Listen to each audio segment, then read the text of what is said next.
today I would like to talk to you about low back pain.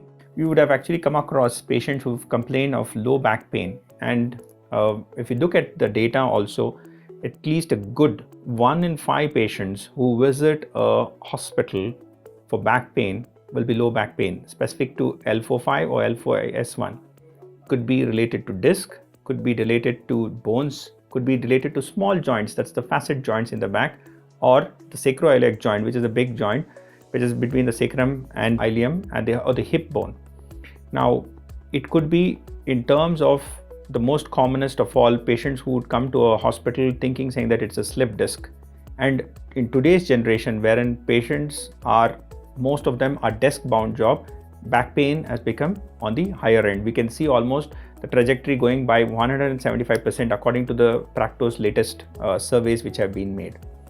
Now, the case which I'm going to discuss about today is a gentleman who is actually 46-year-old professional who was having low back pain. He was diagnosed of this about 3 to 4 months ago, and he had a series of MRI done, and the MRI showed a small disc.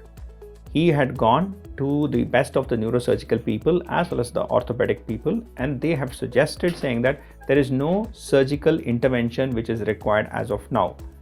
He took the bed rest, he took medications, he did take physiotherapy and rehabilitation to a certain extent, which improved his life to a small extent.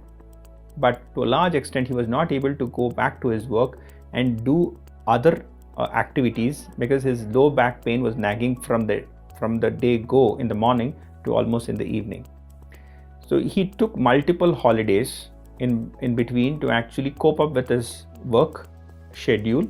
He was not able to do so, therefore he presented to us to actually get managed of the low back pain. When we saw, there was a small disc tear which was there at the L4-5, and it was on the exiting nerve root, and this pain was radicular and he did not improve with the best of the conservative management. So interventional pain management, we did a transforaminal epidural steroid injection, which is actually seen and shown over here in these images. This is a simple injection which is done on a daycare basis. Maximum, it takes about half an hour's time under the advanced hybrid cath lab which we have, and this procedure is precise according to whatever the patient's MRI as well as his symptoms are taken into consideration and planned priorly to go ahead and do this. Understand where the nerve or the impinged or the irritable nerve is, go ahead and do a precision intervention in the hybrid cath lab. We can see in the images which is shown saying that we can see the entire nerve root, that is the exiting nerve root and the transiting nerve root over here, and the drug is deposited exactly where the pathology is, in comparison to a normal epidural which is done posteriorly and might not be delivered where the exact problem is. So this is the difference between having interventional pain management done in a setup like Aster.